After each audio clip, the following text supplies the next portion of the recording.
O'zbekistonda esa Chevrolet Tahoe yoki Chevy Tahoe ilk bor 2019-yilda 4-avlodi bilan tanilgan va juda katta shov-shuv ko'targan.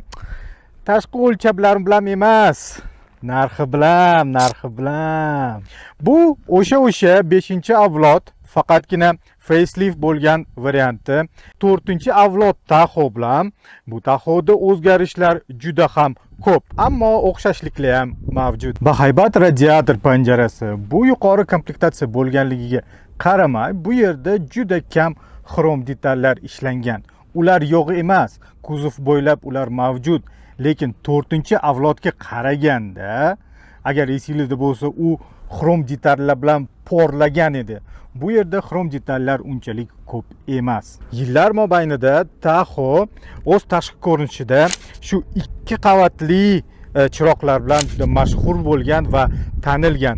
Bu yerda ham dizaynerlar juda did bilan ishlashgan va bu yerdagi 2 qavatli ko'rinar ko'rinmas bo'lib ishlangan.